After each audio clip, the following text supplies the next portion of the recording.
Assalamualaikum warahmatullahi wabarakatuh.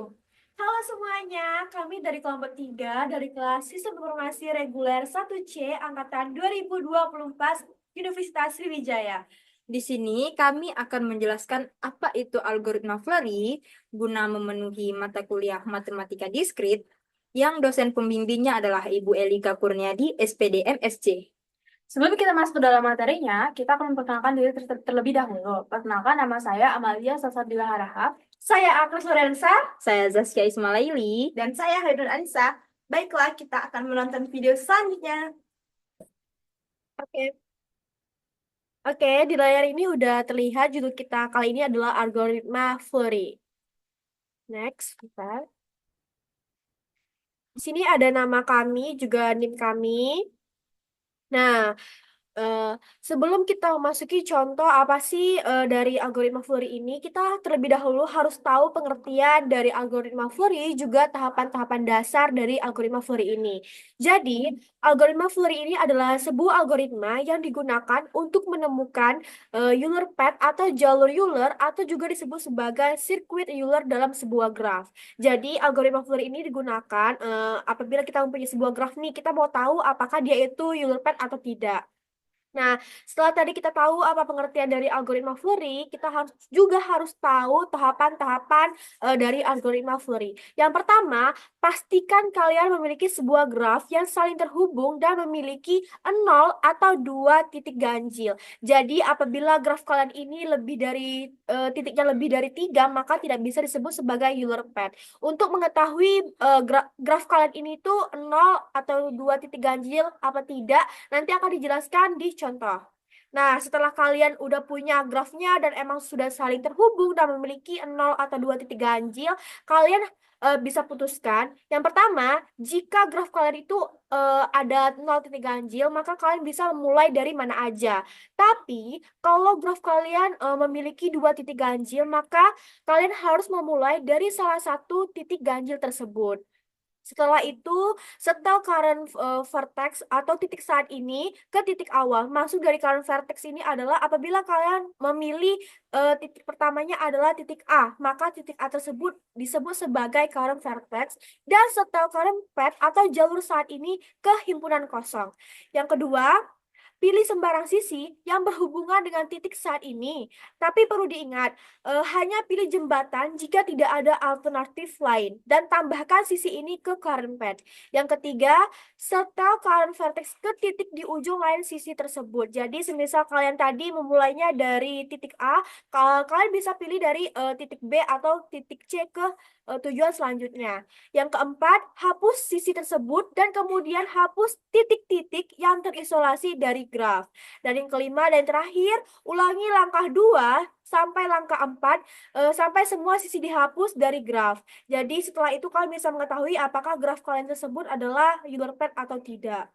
Nah, untuk membuat kalian lebih paham tentang algoritma Flurry ini, kalian bisa lihat dan tonton contoh berikutnya ya. Jadi di sini sudah terlihat contoh dari Euler path, yaitu gambar berikut. Jadi langkah pertama yang harus kita lakukan adalah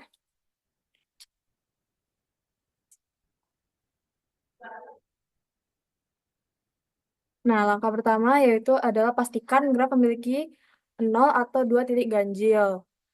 Dari gambar tersebut, kita mengetahui kalau misalnya ini memiliki 0 graf ganjil. Kalau graf ganjil, kita bisa memulai dari titik mana saja. Sedangkan kalau grafnya 2 titik ganjil, kita bisa memulai dari salah satu titik ganjil tersebut. Jadi di gambar ini kita bisa mulai dari mana aja ya. Jadi bagaimana nih kita tahu kalau misalnya berapa titik ganjil dan titik genapnya. Jadi ini ada A-nya sama dengan 2, yaitu A menuju ke B dan A menuju ke D. Dan di sini B-nya ada 2, yaitu B ke C dan B ke A. Lanjut C-nya ada 4, yaitu C ke B, C ke D, C ke F, dan C ke E. Lalu ada D-nya sama dengan 4, yaitu D ke C, D ke A, D ke F, dan D ke E. E-nya ada 2, yaitu E ke C dan E ke D. Lanjut F-nya ada 2, yaitu F ke C dan F ke D. Jadi di sini kita tahu kalau misalnya graf ini memiliki titik genap 6 karena ini semuanya adalah angka-angka genap dan titik ganjilnya 0. Jadi di sini nggak ada angka ganjil ya teman-teman. Selanjutnya akan dijelaskan oleh teman. Oke, baiklah pada langkah yang kedua ini yaitu kita disuruh untuk menentukan sisi manapun yang kita mau. Nah, pada contoh kali ini kami mengambil titik awalnya itu dari titik B ke titik C. Nah, perlu diingat ya guys, pada kali ini kita itu boleh menggunakan jembatan untuk alternatif lainnya. Nah, apa itu jembatan? Jembatan adalah garis atau sisi yang bisa menghubungkan dari bentuk satu ke bentuk lainnya. Misalnya kan dari bentuk persegi ke bentuk segitiga, dari segitiga ke segitiga, atau juga lainnya. Nah, pada contoh kali ini jembatannya yaitu dari titik C ke titik D.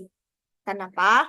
Karena jika titik C dan titik D ini dihilangkan, dari jika titik C dan titik D ini dihilangkan, maka dari bentuk persegi ini dan juga segitiga ini akan hilang. Nah, jadi langkah kedua ini itu kita menentukan sisinya. Sisinya itu dari titik B ke titik C. Nah, langkah ketiga. Langkah ketiga ini yaitu hapus sisi yang udah kita pilih tadi ya guys, yaitu dari titik B ke titik C. Oke, langkah selanjutnya adalah ulangi langkah yang sebelumnya sampai semua sisi dihapus dari graf tadi. Current path terakhir adalah sirkuit Euler atau jalur Euler. Setelah kita hapus B dan C, kita punya 3 opsi nih, yaitu C ke F, C ke E, dan C ke D. Kali ini kita pilih ke F. Lalu kita menghapus CF-nya. CF-nya udah kita hapus nih kan? Lalu kita udah ambil CF-nya. Setelah menghapus CF, si F ini langsung ke D. Lalu kita akan menghapus FD. Jadi urutannya itu sudah B, C, F, D. Terus udah kita hapus FD-nya, kita punya 3 opsi lagi, yaitu D ke E, C, dan A. Tetapi dari berbagai opsi, lebih baik kita pilih opsi C langsung otomatis ke E, lalu ke D, dan si D ini ke A langsung ke B. Jadi urutannya B ke C ke F ke D ke E ke C ke D ke A ke B. Oke, kesimpulannya. Oke, jadi yang terakhir catatannya adalah graf yang memiliki sirkuit Euler selalu mempunyai lebih dari satu sirkuit Euler. Jadi dia tuh kalau kita cari dari titik B, kita nemu nih dari titik B. Berarti bukan berarti dia cuman dari titik B, tapi bisa jadi dari titik C dan titik D, kayak di graf yang sudah kami bikin tadi. Jadi dari titik yang C dan D ini silahkan dicoba sendiri di rumah untuk latihan kalian semua. Baiklah, tadi adalah penjelasan tentang algoritma Flurry dari kami, mulai dari pengertian, tahap-tahapan, serta contohnya. Kami harap video ini dapat membantu kalian untuk lebih memahami tentang algoritma Flurry. Baiklah, kami ucapkan wassalamualaikum warahmatullahi wabarakatuh. Bye-bye, terima kasih.